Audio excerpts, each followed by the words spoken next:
Alright, this is the RGB colors code along for the CSS. So that's how we're going to take our current page, which looks pretty boring, to this. Now again, it looks pretty complicated.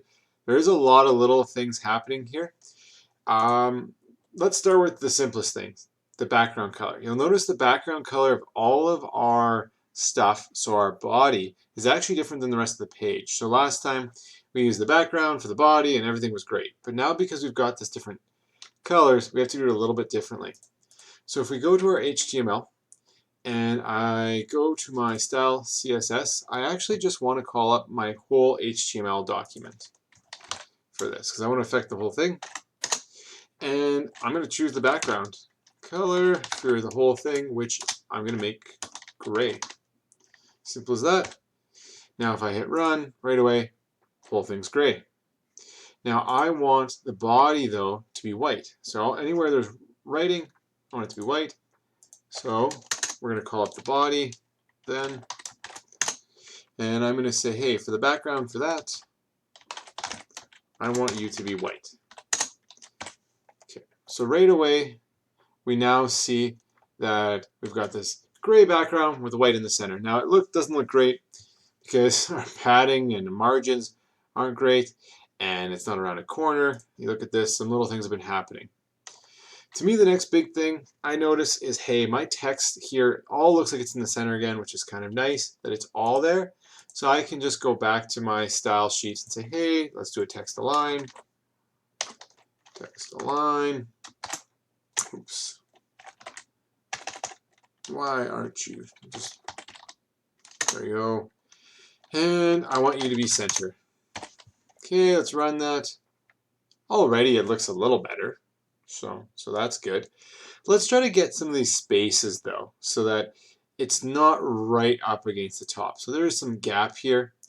Now again, I have this, I could inspect the element, and I could say, hey, on that body, it says the padding is 225 at 100. So this is going to be my top and bottom, and this is going to be my right and left based on that. And depending how many numbers depends what it does.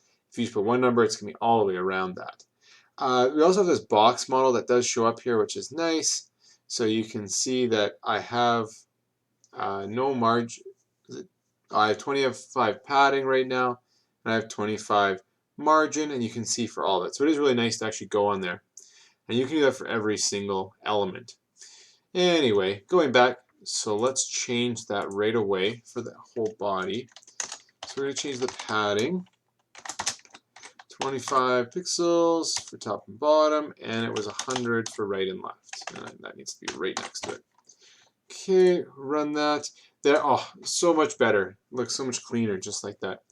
And we can also go on the full screen and see what it looks like. So perfect. You can't quite see the top of my screen, but that's okay. All right. Is there any other big differences in the padding? Well, here, mine goes all the way across the screen, but the one I'm trying to imitate or copy doesn't. So we got to change the width of that then. So the whole body has the same issue. So we're going to go width. And I used it to be 700 pixels. Now in here you can't really tell. When you go to the full screen though, you can tell, hey, it's 700 pixels. It's not quite as wide. Looks a little bit better. But one thing you'll notice is it's really tucked over to the left. Like here it's nice and centered, and here it's not. So how do we fix that? We're going to use the margin for that. And what I'm going to do is, again, top, bottom, I'll put 25. But then I'm going to use auto, which should force it to go in the middle. Again, you can't see it here, but if we go into our page, what's going on here? You should have gone, something looks, did I spell margin wrong? Yep, I sure did.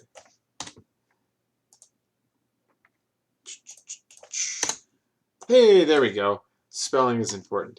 So now the margin on the top is 25, and then it's pushing it. Auto is going to automatically center it. So if I go and take this and I say, hey, I want to make this smaller, or bigger, it's going to stay in the middle. It's kind of nice about auto. You'll notice it doesn't do that though from top to bottom. So my 25 is sitting right there. Okay, so that's good.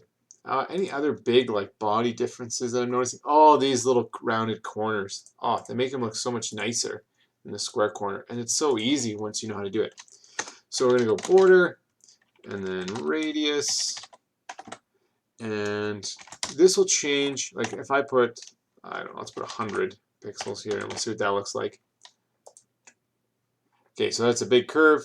If you put like 2 pixels, you can see it just, you can't even see it. Yeah. You can just barely tell. So the bigger the number, the more of a curve it is. I think that 25 looks pretty nice. So I'm going to put 25. And now we can see, hey, look how much nicer that looks. Just the rounded corners. Already we're getting there. Good, good. Okay. Now, other major thing is it looks like the fonts are different. Oh yeah, they're very different fonts. So I'm going to use the font family for the whole background again. So font family. And I chose Arial again. Nothing too special. There we go. Now we're getting closer and closer to what we want. Good. Okay, so now that generally things are looking how we want them to look, let's start focusing on each part of it then. So this, let's start with the header. So this RBG, it looks like this might be a little bigger. I want to say it's bigger, possibly a different font as well. And yeah, if I go look in the code I used, it is a different font. So let's just change both of those.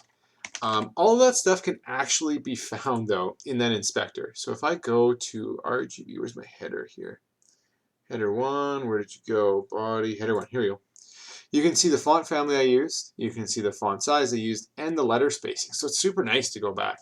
So you can go to any website you want and say, how did they do that? Okay. Now, we're not using grid or flex blocks, which a lot of the nice websites do use, but we'll get there one day. Okay. So anyway, now that we have that, using the font family, and I'll just use Verdanda again. And I think when we looked on there, it said the font size was 42 pixels, and the letter spacing. The letter spacing just makes it look a little nicer. It's not maybe necessary, but maybe easier to read. So let's just see. It should match now because I used the inspector. And yeah, sure enough it does. So we're getting pretty close. And maybe you can look on the full screen and it looks identical. It doesn't even move. Alright, now that that's done, let's go to the next paragraph. So what's the difference there? It looks like it's possibly a different font. I don't know. Let's see. Oh, we can see some kind of emphasis was placed on this part. Now, if you only want that on one part, though, it changes a little bit of what you would do. So we've been using IDs, and they're great. IDs are great, but you can only use that ID once. So rather than having duplication of code, because if you actually look at this RBG as well, I believe it is the identical. Yes, this is identical to this. So rather than doing this twice, there is another way to do this. So it's using class. It's called the class. So we can create our own class that we want. So I'm going to go into the HTML code, and we're going to use a span tag. So we're looking at the paragraph right here. It's only this little part that I want changed. So I'm going to do span, and then I'm going to create a class. So class, and now this is where you name it. Call it whatever you want. I'll call it RGB code. Again, something that makes sense to what we're doing. Now that's just say, hey, this is where these items, I want part of this class, or I'm identifying them in some way. But then I have to also close that tag to say, hey, it only goes to there. Okay. Now I said there was one other place we had that same, it's going to be the same. And it's also this down here, this right here. So we can just use the exact same span tag. I'm just going to copy and paste it actually.